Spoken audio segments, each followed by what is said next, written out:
গতকাল কাতারের দোহায় হামলা চালায় ইসরায়েলি বাহিনী। দেশটিতে ফিলিস্তিনি স্বাধীনতাকামী সংগঠন হামাসের শীর্ষ নেতাদের উপর এই হামলা চালায় ইসরায়েল। কাতারের উপর হামলায় অবশেষে নীরবতা ভাঙলেন মার্কিন প্রেসিডেন্ট ডোনাল্ড ট্রাম্প।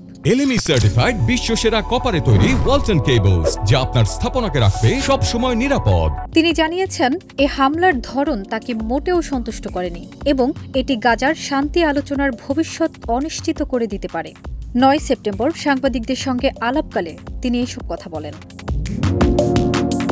ট্রাম্প বলেন, আমি পুরো পরিস্থিতি নিয়ে খুশি নই, এটা ভালো পরিস্থিতি নয়। তবে একটা কথাই বলতে পারি, আমরা বন্দীদের ফেরত চাই, কিন্তু এই ঘটনা ঘটার ধরনে আমরা সন্তুষ্ট নই।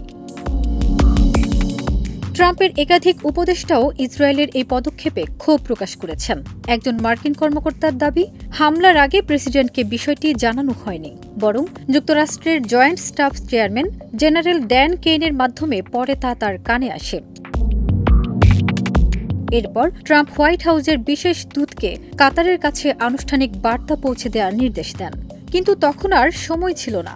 কাতারের সঙ্গে যোগাযোগ করলে ততক্ষণে হামলা হয়ে গেছে। এর আগেও তিনি ইসরায়েলি প্রধানমন্ত্রী নেতানিয়াহুর এক শীর্ষ উপদেষ্টার সঙ্গে বৈঠক করেছিলেন, কিন্তু সেই বৈঠকেও হামলার পরিকল্পনার কথা উল্লেখ করা হয়নি। এই ঘটনায় হোয়াইট হাউস ও ইসরায়েলি সরকারের মধ্যে সমন্বয়ের অভাব স্পষ্ট হয়ে উঠেছে বলে মন্তব্য করেছেন পর্যবেক্ষকরা। বিশ্লেষকদের মতে, কাতারের এই আকস্মিক হামলা শুধু কূটনৈতিক সম্পর্কেই উত্তেজনা বাড়াচ্ছে না, বরং গাজার শান্তি আলোচনার ভবিষ্যতও অনিশ্চিত করে তুলছে। ফারজানা নিকিতা, দেশ রূপান্তর।